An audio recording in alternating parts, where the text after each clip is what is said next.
Buenas noches, ¿qué tal? Bueno, ahora vamos a dar comienzo a una serie de videos donde vamos a ir explicando los temas de este curso 2020 del espacio titular de Derecho Político. Ustedes saben que estos videos nosotros los producimos, los subimos al canal de YouTube Alejandro Medici, lo reproducimos en el grupo de Facebook Derecho Político cat.3, en Twitter @profemedici y en las cátedras virtuales de la Universidad Nacional de La Plata, de la Facultad de Ciencias Jurídicas y Sociales, Cátedra 3 de Derecho Político, espacio titular, y en la cátedra, el aula virtual de la Facultad de Ciencias Económicas y Jurídicas de la Universidad Nacional de La Pampa, Derecho Político 2020.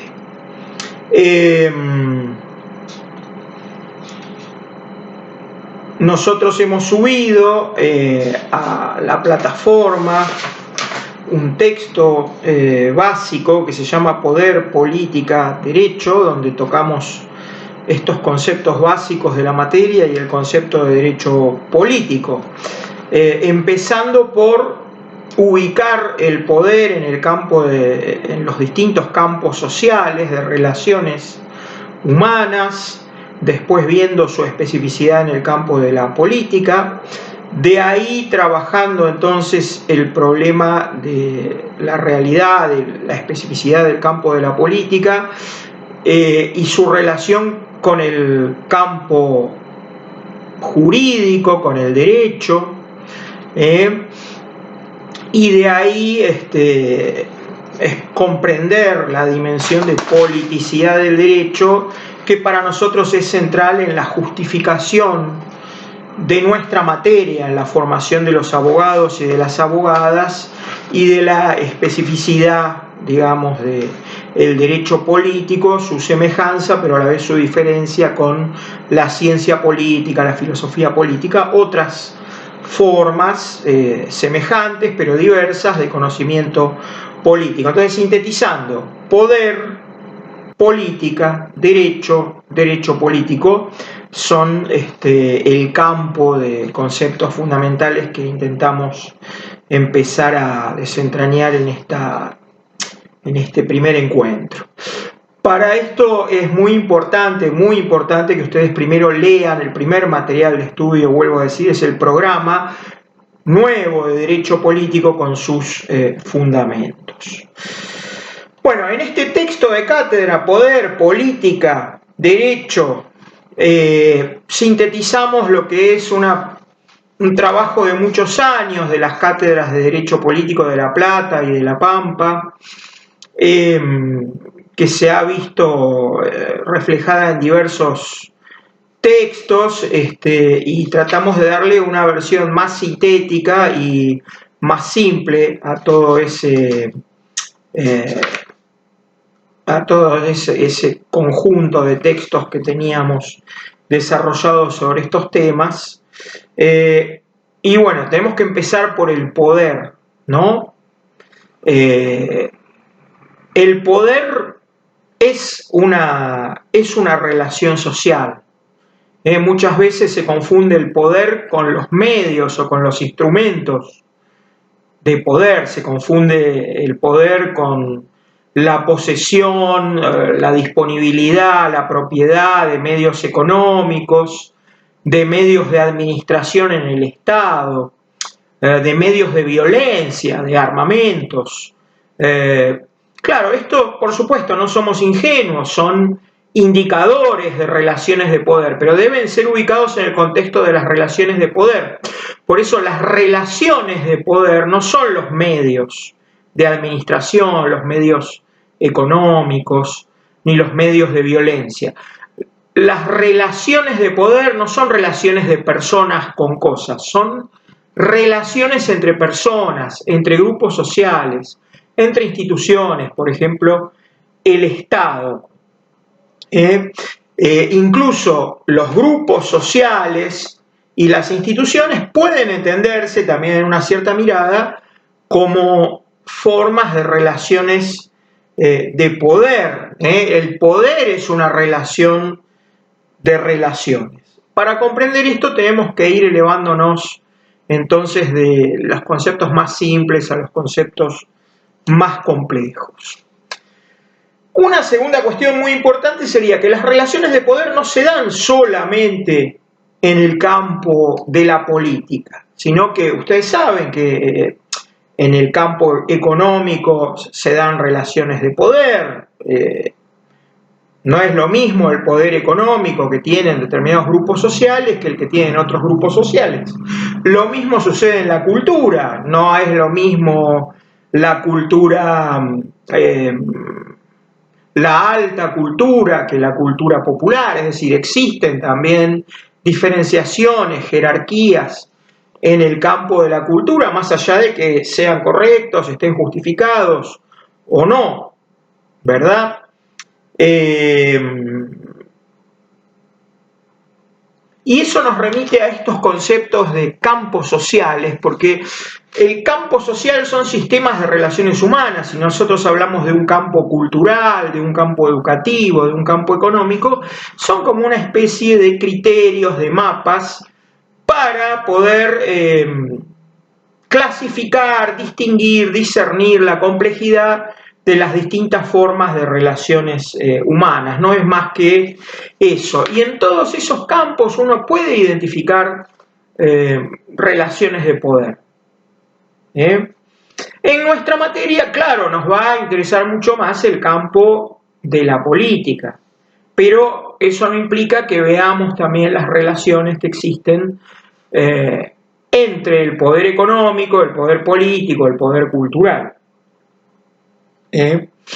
Esos distintos campos, en todos ellos teniendo relaciones de poder, no son cajitas de zapatos separadas, están relacionados, no son idénticos tampoco, y además tienen distintas escalas, podemos hablar de relaciones de poder a nivel mundial hasta las relaciones de poder que se dan en el gobierno de proximidad, en el ámbito local.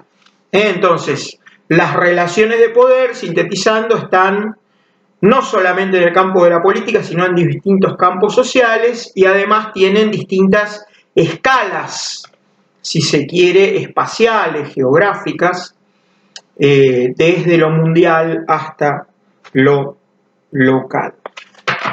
Una tercera cuestión, entonces, sería que estas relaciones de poder se vinculan en distintas formas. No son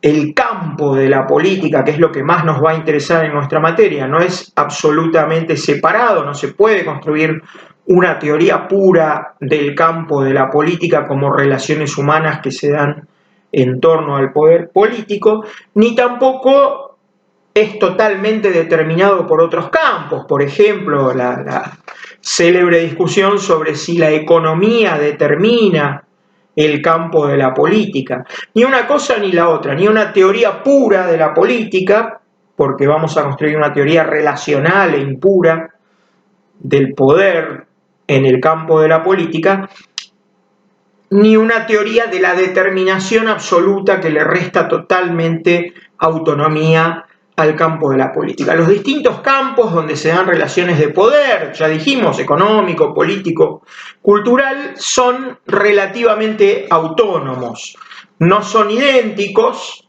tienen distintas formas de relaciones entre sí que también dependen de los contextos históricos, de las distintas relaciones sociales que se dan en distintas naciones o estados. Depende de toda una serie de variables, pero lo primero, digamos, simple que podemos decir es que el poder en su expresión en distintos campos es análogo, tiene alguna semejanza y alguna diferencia, que esa diferencia ya depende de los contextos espaciales, históricos, geográficos. No son campos ni totalmente determinados por la supremacía de uno de ellos, por ejemplo el económico sobre los demás campos político, cultural, ni tampoco son totalmente independientes, son relativamente autónomos, son análogos. De lo que se trata es de discernir las distintas formas de relación entre esos campos. Ahora, una cuarta cuestión es ¿qué se entiende por poder? Estamos hablando del poder en distintos campos sociales, los campos sociales nos sirven como mapa. Bueno, ¿qué se entiende por poder? Bueno, normalmente se entiende por poder una relación de mando-obediencia. No es la única concepción posible, vamos a ver, pero es la que se ha naturalizado, la que usualmente cuando se pregunta viene naturalmente como respuesta, que está de alguna forma grabada, asumida por nuestro sentido común. El poder como una relación jerárquica entre un sujeto que manda, el sujeto puede ser una persona, una institución, un grupo social, a otro sujeto que obedece, que puede ser una persona, un grupo social o una institución.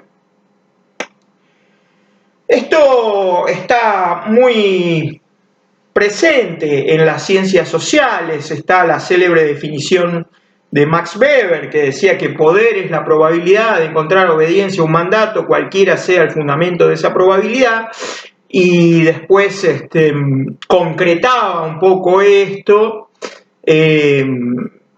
diciendo que era una definición socialmente amorfa porque faltaba cuál era el motivo, cuáles son los motivos de la obediencia, ¿no? Entonces, para eso acuña el término dominación. Dominación es la probabilidad de encontrar obediencia a un mandato, pero fundada en alguna motivación de esa respuesta de obediencia al mandato, ¿no? Es decir, en la dominación, el sujeto, el grupo, la institución que obedece, el sujeto pasivo de la relación lo hace, sin embargo, con algún tipo de motivación. ¿Qué motivación puede ser? Bueno, ustedes en Introducción a la Sociología seguramente han visto la célebre tipología de Max Weber de la dominación carismática, la dominación tradicional, la dominación racional legal. Esa dominación que tiene una motivación en el sujeto pasivo tiene entonces un calificativo, es una dominación cualificada, se llama dominación legítima, tiene el componente de la legitimidad y por lo tanto el sujeto activo de la relación tiene una pretensión de legitimidad, tiene la relación de dominación que sigue siendo asimétrica entre un sujeto A y un sujeto B, tiene una pretensión de legitimidad.